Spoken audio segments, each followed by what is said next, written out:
Righty-ho then, we're going to kick off with some tomatoes. Harry, what are you doing there? I'm going to salt those, add a bit of salt. Why would we do that, Tom? And that's going to macerate the tomatoes, draw all that delicious juice out, season the tomatoes all the way through, and it's going to give you an amazing base for your hard-boiled pasta. Later, we're going to toss the pasta in it. It's going to soak up all the lovely jus. Lovely, no waste. So we'll take those away, leave those to sit for about an hour? Yeah, macerate those for like half an hour to an hour. Depends on how hot your day is. While that's sitting around, we're going to crack on with our pesto. So into the pestle and mortar, we put a bit of garlic, a bit of salt. How many cloves go in there? About 2, yeah. And then there you are there, adding a few pistachios. Having a great time. We're going to grind up all the nuts and then we're going to take a lot of them out and re-add them to the pesto a bit later on for texture. In case you're wondering where we're filming, out there is Market Hall West End, which is the home of our brand new studio. We're here every single day, so come down and see us. Monday to Friday. Cool, so whip out most of your nutties, leaving a couple of those in the base. Today we're using just pistachios, but you can use a mix of pistachios and roasted almonds, which is nice. This recipe is kind of like a riff on pesto trapanese, which is a fresh pesto from Sicily. So we're using the pestle and the mortar today to bash all the herbs up. You could do this in the blender and add an ice cube. Pestle and mortar is slightly more work, but you know, could be worth it. We had to keep switching because I got a bit tired. It took so long. Definitely we would recommend doing the food processor method if you're short of time, or if you don't have as big a muscles as we did. So you want to put that in a bowl, you want to add back in your nuts, add back in some nice parmesan, and then you want to loosen this with some good olive oil. Kind of use your intuition as to how much you actually need. It's about 150 mils or so, until it's loose. Give it a try, it might need a bit more salt. Definitely worth tasting your food as you go along, Kit, you'll see in a second.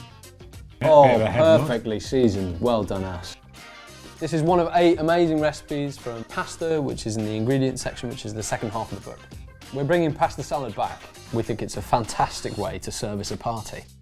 We've been listening, lots of the videos we put online with pasta everyone loves, so wanted to put a few of those in the book, and yeah, this is just one of them. It's a cracker.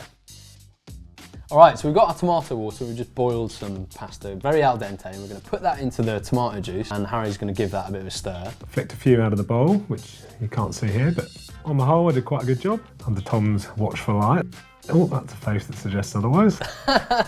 And then you launch all of your pesto in there, and you should have some residual pasta water clinging to the pasta. You've got the tomato juice, and this is all going to emulsify and make a really creamy, delicious looking fusilli pasta salad there. Back in come the tomatoes, so you just want to season these up with a bit of black pepper, and we're also going to add a bit more olive oil, and on top of that we're going to add a little bit of finely diced red onion. This will add a bit of freshness to the dish. So this is a perfect bruschetta topping, just as it is, but the coolest thing about this is you can eat it with the pasta salad that you made, which has soaked up all that delicious tomato nectar. Oh, just put that on some toast and it's going to be bloody nice.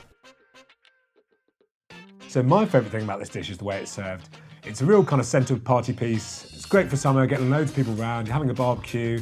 Pesto pasta's great, everyone loves pesto pasta, and this is just a really nice interpretation of that. The great thing about this is that all that pasta salad and all those tomatoes sit on top of that bread, and it all soaks in. So once you've finished picking all that pasta off the top, you've got this amazing garlicky, pesto-y, tomatoey bread to soak up underneath.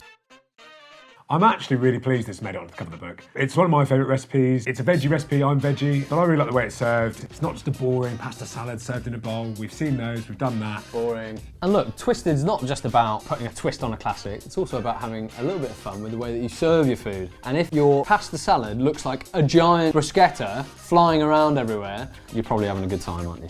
Look guys, really hope you enjoyed this recipe. It's one of 131 recipes in Twisted the Cookbook. It's out super soon, but you can go and pre-order it right now. It is true that we couldn't have done this without you. We wouldn't have made this book without you. We've been listening to you and we tried to make a book that we thought you'd really love. We're really excited about it and hopefully you guys are too. You're gonna love it.